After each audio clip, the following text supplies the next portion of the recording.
Hi, everybody. It's Tuesday, May 5th. Great to be with you today. Hope you had a great Monday yesterday. And I hope you thought about the story that was included, this resurrection story of Jesus, and how he's empowering us, and as he empowered these disciples to live in his resurrection power in their own stories through this event in their lives. As they went fishing all night, caught nothing, but when Jesus came, great things happened, right? So we're going to pick it up. Here we go. We're going to pick up the story. This is right after Jesus tells them to throw their net on the right side of the boat, and they do it, and they get all this fish. And the disciple whom Jesus loved said to Peter, "It is the Lord." As soon as Simon Peter heard him say, "It is the Lord," he wrapped his outer garment around him, for he had taken it off to work or whatever, and jumped into the water.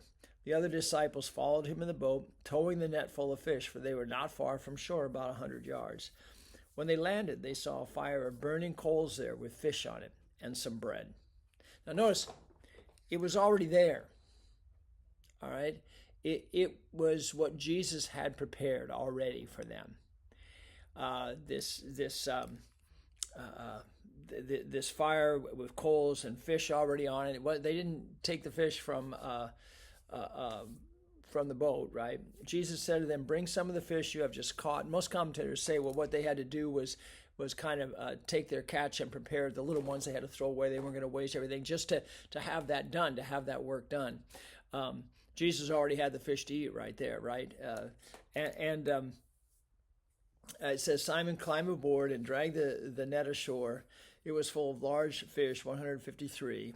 But even with so many, the net was not torn. Jesus said to them, "Come and have breakfast." I love that. Come and have breakfast. I think this is the major point of this whole story. All of what happened was for this. That Jesus could say, this is where it all begins, and it never leaves this place. You are family in me. I am your friend, I am your brother, and you are brothers and sisters, one of the other. I talked about this on Sunday.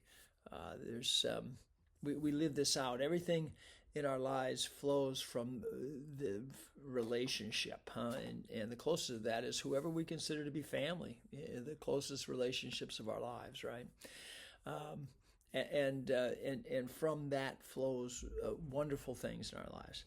Well, Jesus says, "Hey, this is the relationship. This is who you are. You are family in me.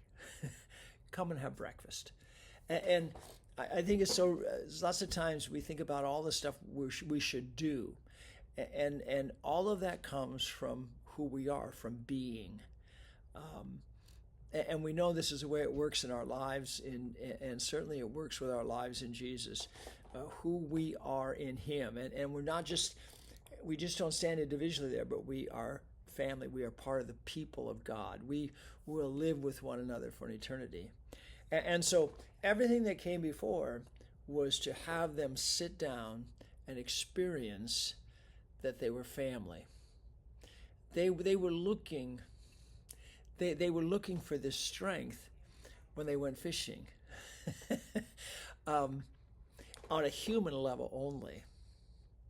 And what Jesus is saying, no, you are family on such a deeper level, by God's Spirit, who has made you one in me.